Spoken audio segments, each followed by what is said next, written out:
Magandang araw! Ngayong araw ay ating alamin kung papaano nga ba natin ipapagalaw ang sarili nating mga drawing. Una, gumuhit ka ng sarili mong likha.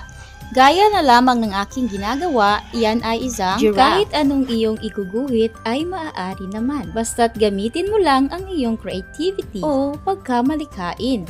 Ipagpatuloy mo lang hanggang sa iyo nang makulayan. Nasa sa iyo na kung anong gamit mong pangkulay ang iyong gagamitin. Sa pagpapagalaw nga pala nito ay gagamit tayo ng isang website. Nakaka-enjoy ang gawain ito, lalong-lalo na sa mga bata na gustong bigyang buhay ang kanilang mga likha. Mabuboast din ang willingness ng mga bata na gumuhit. Sa karagdagan, sa pamamagitan din nito na e-enhance ang mga talento na taglay-nan ng mga bata.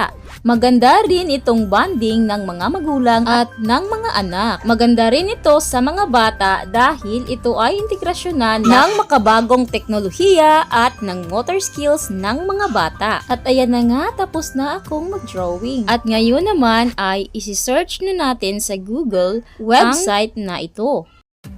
Ang website na ito ay ang tinatawag na sketch.metademolove.com. Pag nahanap nyo na ang website ay itatap lang natin ang may nakasulat na animated drawings. At dadalhin ka sa part na ito ng website. Tap accept and upload photo. Pagkatapos ko nga pala kaninang mag-draw is pinicturean ko nga pala ito upang ating mai-upload sa website. At ngayon ay mag-upload na tayo ng photo. I-upload na natin ang ating giraffe.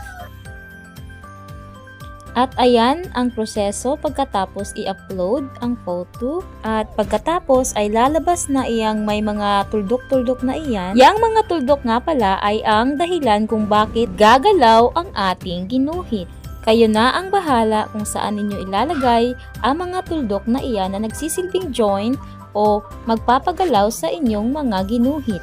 At kung tapos ka na ay itap mo lang ang next. Ilang seconds lang at makikita mo na ang result ng iyong ginawa. At kung gusto nyo namang baguhin ang mga actions ng inyong mga ginuhit ay pwede kayong mag-add animation. Pili lang kayo sa baba kung anong aksyon ang gusto nyong mangyari sa inyong mga ginuhit.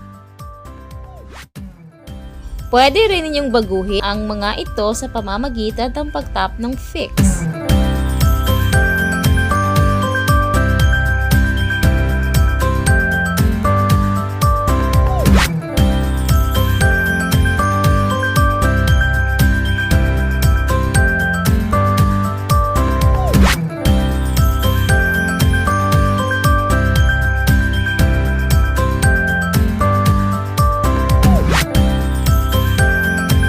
Now, let's make more.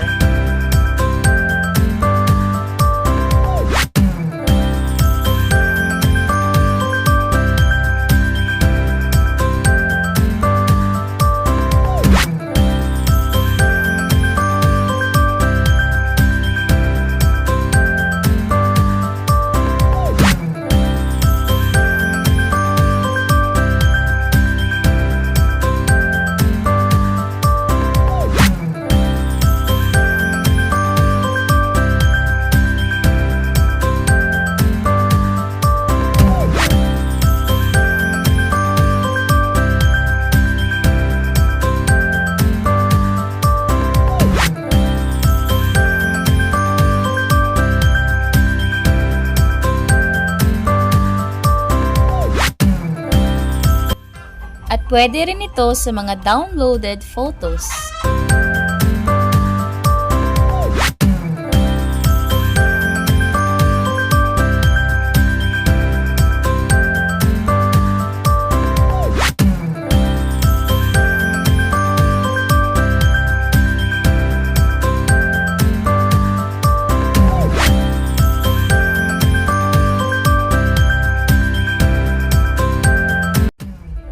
At yan lang po. Goodbye! Follow for more.